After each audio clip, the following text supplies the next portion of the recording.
Bismillahirrahmanirrahim. Alhamdulillahirabbil alamin. Allahumma shalli wa sallim wa barik ala sayyidina Muhammadin wa ala alihi wa sahbihi ajma'in. Jazallahu anna sayyidina Muhammadan sallallahu alaihi wa sallam ma huwa ahluh. Qala al-musannifu rahimahullahu ta'ala wa nafa'ana bihi wa bi ulumihi fid dharaini. Amin. Tekan di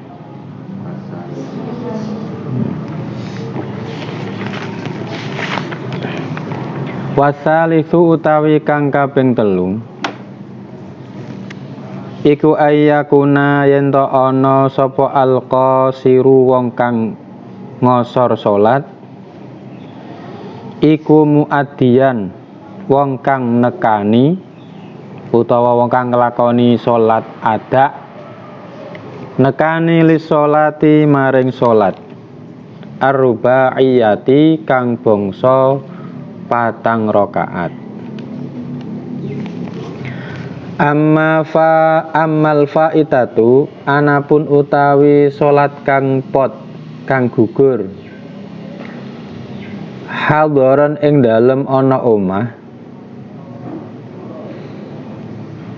iku fala tuqadha mongko ora kena den qadai apa faitah fihi ing dalem safar, bae kodok mau fihi ing dalem safar ora kena kodok maka suratan hale den kosor, hale kang den kosor, maka suratan hale kang den kosor.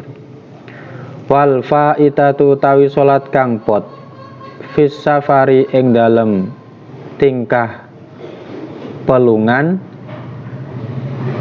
iku tuqadha den kodok apa faitah den kodok oleh ngodok mau fihi ing dalem safar fihi ing dalem safar maka suratan hale kang den kosor la fil hadori ora den kodok ing dalem tingkah ana omah la fil hadori ora den kodok ing dalem tingkah ana omah. Syarat yang ketiga dari syarat qashar salat adalah orang yang melakukan qashar salat itu adalah orang yang melakukan salat 4 rakaat secara ada. Nah, yang disebut sholat ada, ini kan ada majazi, ada hakiki. Nah, di sini yang menjadi syarat qashar itu yang penting ada meskipun secara majazi. Nopo ada majazi niku? Sholat itu disebut ada adalah yang penting ada 1 rakaat yang dilakukan di dalam waktu sholat. Niku disebut ada meskipun ada majazi. Misal zuhur, waktu habis zuhur jam 3 sore, kemudian dia sholat jam 3 kurang 2 menit misalnya, wudu terus sholat. Nah, ketika sholat dapat 1 rakaat, berarti dia bangun dari sujud kedua dari rakaat pertama, waktu zuhur habis, niki nggih disebut sholat ada karena ada 1 rakaat yang dilakukan di dalam waktu.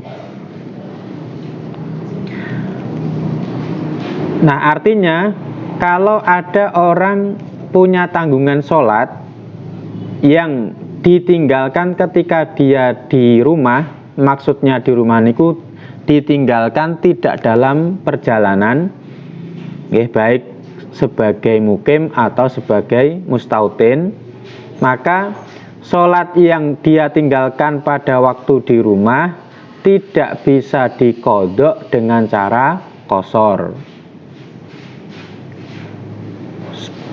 Berbeda dengan sholat-sholat yang ditinggalkan pada waktu dia melakukan perjalanan, maka sholat ini bisa diqodok dengan cara qashar kalau memang mengqodoknya juga dalam perjalanan. tidak boleh dikosor kalau dikodok pada waktu sudah di rumah. Jadi jelasnya ngeten.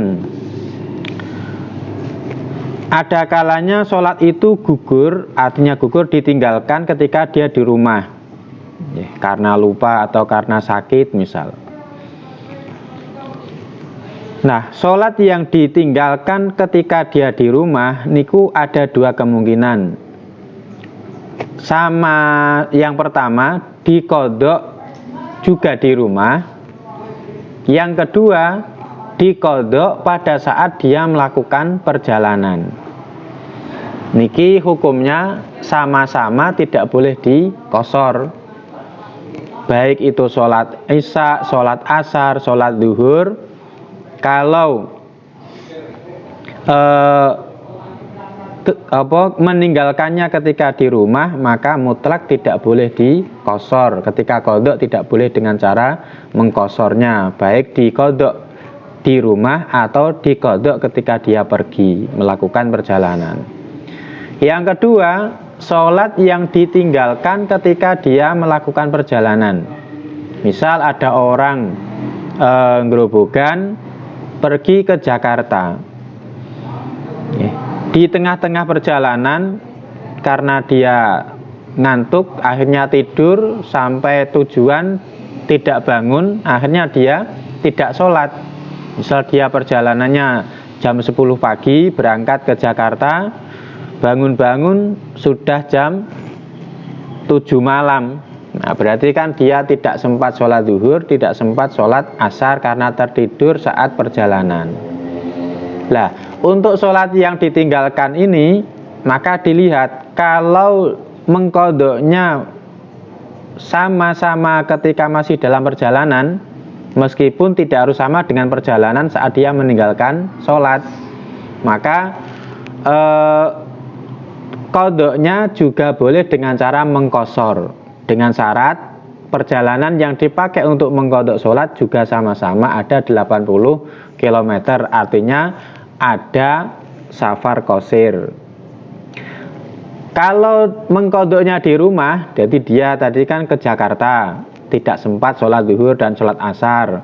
Sampai di Jakarta, dia tidak sempat kodok, kemudian pulang ke rumahnya, baru mau mengkodok sholat yang dulu ditinggalkan ketika berangkat ke Jakarta. Nah, maka kalau mengkodoknya di rumah, tidak boleh dikosor, harus disempurnakan 4 rakaat. Ini hukum sholat faitah. Lah, mengkosor sholat tadi tidak harus sama dengan perjalanan di mana dia meninggalkan sholat. Misal dia berangkat ke Jakarta hari Sabtu, tidak sholat zuhur, tidak sholat asar. Kemudian 1 bulan berikutnya dia berangkat ke Jakarta lagi. Misal hari Senin 1 bulan berikutnya dia berangkat ke Jakarta lagi, maka kemudian dia ingat, oh iya dulu waktu berangkat ke Jakarta pertama saya belum sholat zuhur dan asar. Kemudian di tengah-tengah perjalanan yang kedua, hari Senin tadi, dia mau mengkodok sholat zuhur dan asar yang ditinggalkan pada perjalanan yang pertama. Maka ketika mengkodok, dia boleh dengan cara mengkosor sholat. Zuhurnya dikosor 2 rakaat, asarnya juga dikosor. Karena ditinggalkan pada waktu perjalanan, mengkodoknya pun juga dalam perjalanan, meskipun perjalanannya berbeda. Warabi'u utawi kang kaping 4 iku ayyan wiya yen to niat sapa al musafiru wong kang lunga niat al qasra ing ngosor lis sholati tertentu salat ma'al ikhrami ing dalam sartane takbiratul ihram biha kelawan salat.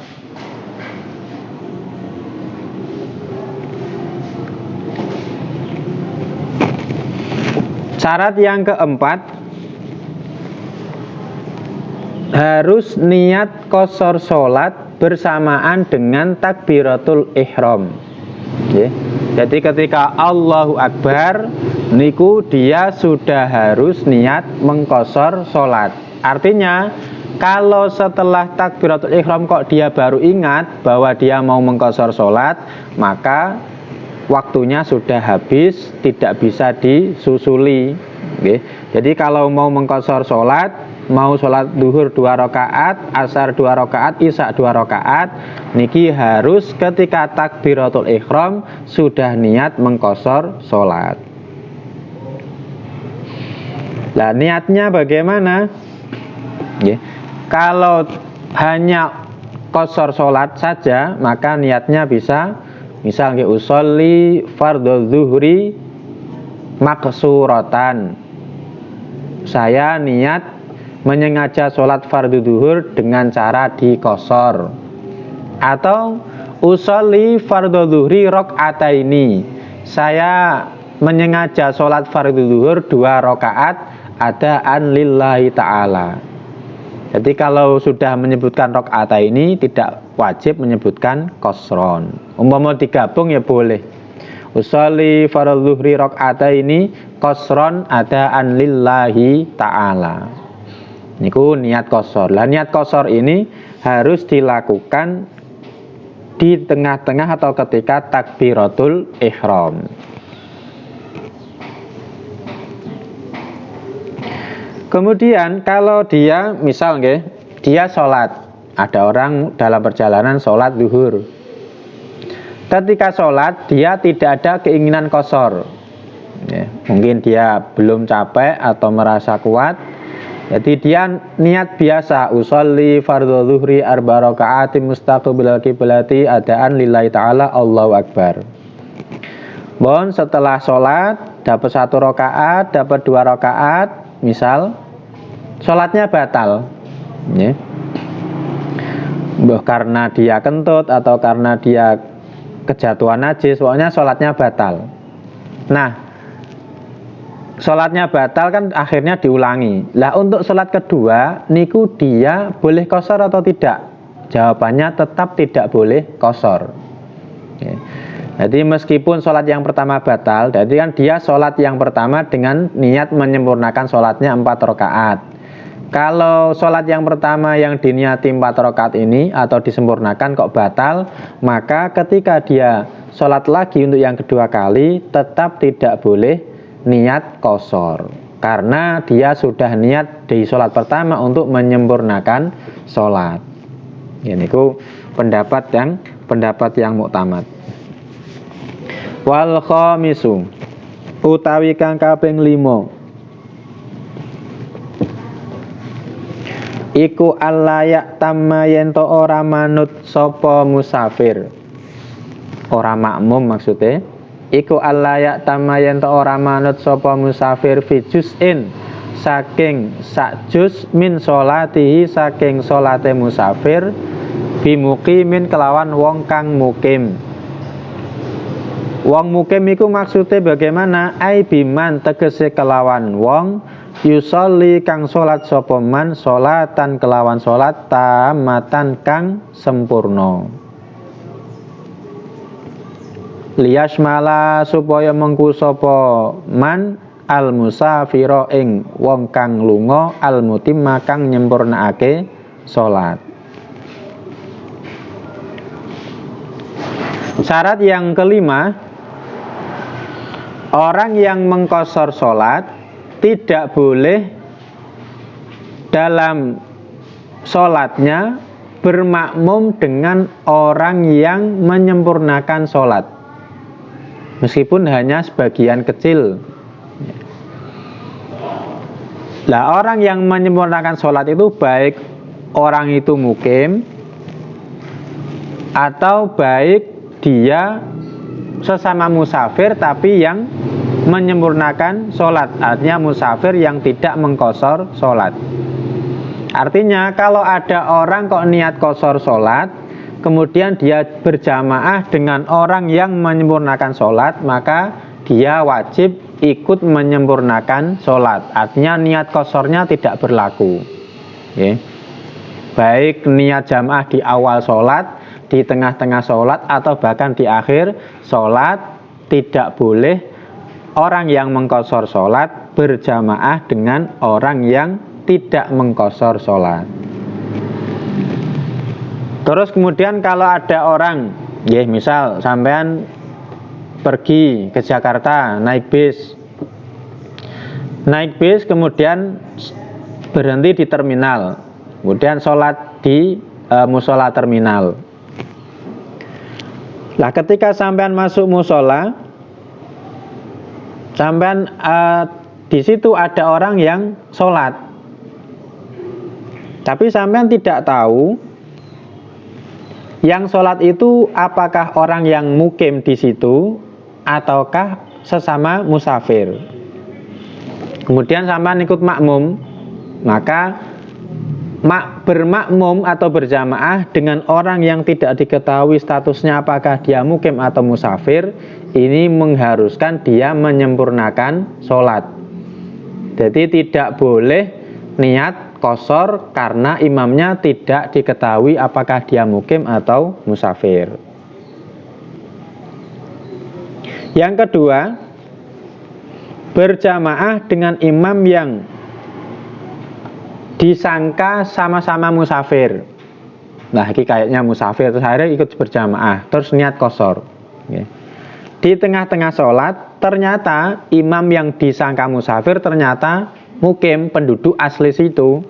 Niki nggih sama, makmumnya wajib menyempurnakan sholat, meskipun dia di takbiratul ihramnya sudah niat qashar.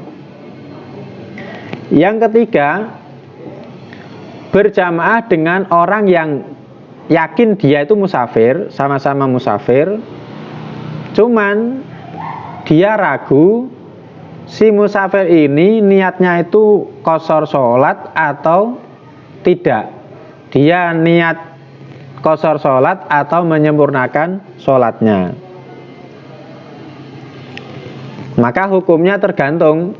Kalau ternyata kok imamnya memang qashar, maka dia juga qashar. Kalau ternyata imamnya tidak qashar, maka dia wajib ikut tidak qashar, meskipun ketika takbiratul ihram dia sudah niat qashar. Jadi ini tergantung kenyataan imam itu bagaimana. Lah kalau tidak jelas kenyataannya imamnya qashar atau tidak, niki hukumnya wajib itmam, wajib menyempurnakan sholat.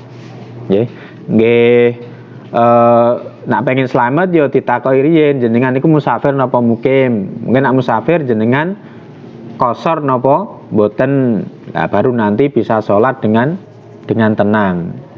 Bon niku masalah qashar sudah selesai. Jadi kalau qashar itu penyebab qashar niku hanya ada satu, yaitu perjalanan yang tujuannya minimal ada 80 kilo. Kalau jamak, nah ini berikutnya jamak. Kalau jamak niku penyebabnya tidak hanya melakukan perjalanan, tapi bisa karena sakit, bisa karena hujan atau yang lain-lain. Bon. Wa yajuzu lil musafiri wallahu a'lam. Al-Fatihah.